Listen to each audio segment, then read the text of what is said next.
বাচ্চা বিক্রি ছাড়া আমার কোনো পথ দেখি না। আমার জানটা তোরা ভিক্ষা দে, আমার বাচ্চার কসম লাগে, এরকমের অনুরোধ করতেছে। আমি কি করতে পারি?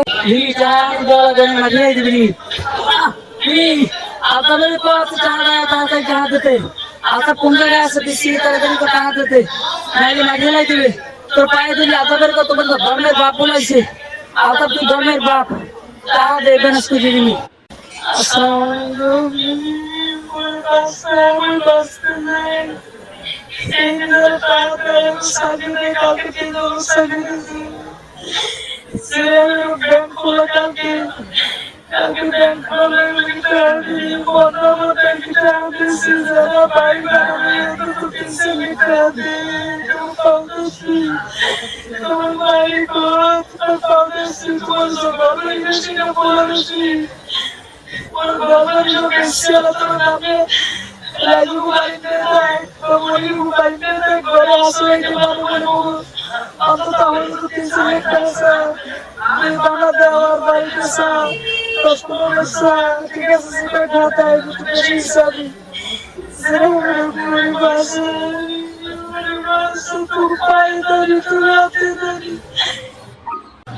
ফোনটা রিসিভ করে কথা বানালি ব্যাক করো, কিন্তু তো পাও তো সিনের মা খেলাই দে ফ্রি ফোন একটি দেওয়ার লগে লগে রিসিভ করবি, তাড়াতাড়ি ব্যাক কর।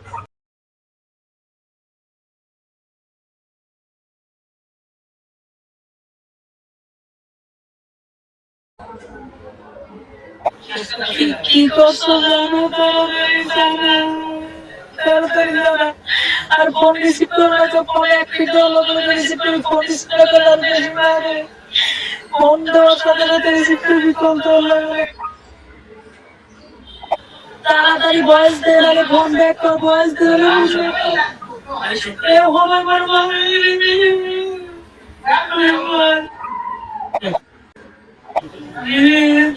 তুই ভয়েস শোনো না নাকি, তুই ফোন দে, ফোন দে, ফোন দিয়ে কথাটা ফোন যদি রিসিভ না করে তো পিঠে আরো বেশি করে আপনার কথা পিঠে যেটা ফোন ফোন কার বুদ্ধি রয়েছে যে ফোন রিসিভ করে না, কি কোনো বুদ্ধি না কোনো দৌড় কোনটা কি আশা বিষয় জানা। একটা কথা আমি তোরে কই, মুখু খুশলা সামান যদি বাইজি দাতে বাইজি তো অনেক ধন সম্পদ আছে, হ্যাঁ সামনে যাইয়া পুরোটা 3 হাত পাড়াতে ছুঁয়ে একটা পাও দলি পড়ি হাত দিয়ে যে মুখ একটু সাহায্য করো, তাহলে সাহায্য করবে ইনশাআল্লাহ। তুই এটা কথা কই তাহলে একটা গুরুরা 3 মায় তুই কয়েকজন পাও হাতে দিলে যে মোরা আমরা চিরকাল গোলাম থাকবো। এইটাই পাও দলি পড়ি, তাড়াতাড়ি ফোন ব্যাক কর, তাড়াতাড়ি ফোন ব্যাক কর, তোর পাও ধরছি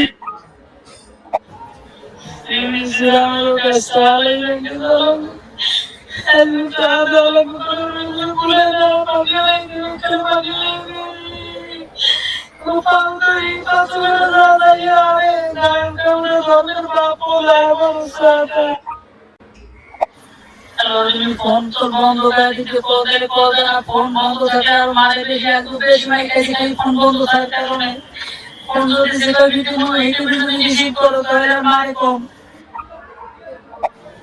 হ্যালো বয়সটা কমে যাও, কি খবর, টাকা গুছাইছো কতদিন? ভাই তো টাকা পাঠানো লাগবে, যে কোনো কাজে আজকে টাকা পাঠানো লাগবে। আর তোরা সকাল উঠে অন্তত দুই তো ফোন দিবি না, বল মাছ খাইবি জানা, তুই একটু ব্যাক কর, তাড়াতাড়ি ব্যাক কর। মঠবাড়িয়া যাও কা, কি খবর মঠবাড়িয়া? তা আসার লাগবে 12টার ভিতরে, যে আমরা 12টার আগে 11টার ভিতরে যা সারটা আসার এই কথা না গেলেই দিন 11টার ভিতরে টাকা সারা লাগবে, 11টার ভিতরে ব্যাংকে যাইয়ে বাইকে ফোন দিবি। আর তোরা এক মোড়ে ফোন দাও না, খোঁজকা বলো না, কারণ নাকি মোড়ে কি সার্টিফিকেট নেই। মঠবাড়িয়া গেছো কি ব্যাংকে না অন্য কোথাও গেছো? একটু বয়স দিয়ে জানা যে ব্যাংকে যদি যাইতো ইসলামী ব্যাংকে যাবে, ইসলামী ব্যাংকে যাইয়ে বাইরে কল দিবি, কি কেমন গেছো মঠবাড়িয়া একটু জানা তাড়াতাড়ি। হ্যালো কোনে আছো, কি খবর? মঠবাড়িয়া গেছো, ব্যাংকে গেছো কিনা জানা, তাড়াতাড়ি ব্যাংকে যাই আসো, তাড়াতাড়ি তাড়াতাড়ি। হ্যালো রিমি, আজকে যে ফোনটা ধরলি না, একবার রিসিভ করলি না, এরপরে ব্যাক করলি না, আজকে নিম্ন তো মাইরি আমার বন্য হয়ে গেছে, পিঠের চামড়া নাই। তোরা এই ফোনটা ধরো না খালি এই জন্য আমার পিঠের চামড়া নাই, ফোনটা ধরলে এত মাই খাওয়া লাগবে না। যে আমি রোগ দৈনিক আমি ফোন দেওয়ার আগে ওদিকে ফোন দিবি।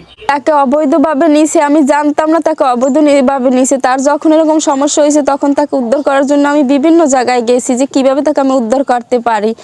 পরে অ্যাম্বাসিতে বলতেছে যে এই লোক অ্যাম্বাসির মাধ্যমে ঢোকেন, এটা অবৈধভাবে নাকি এয়ারপোর্ট কন্ট্যাক্ট করে তারপরে ঢুকাইছে। আর এই লোক নাকি এই কাজই করে। তারা আমি আরও শুনছি 5 জন লোক নিয়েছে, সে 5 জনের নাকি খোঁজ নাই। আরও যারা বিভিন্ন লোক নিয়েছে তারা বিভিন্ন সমস্যার ভিতরে জড়িত আছে।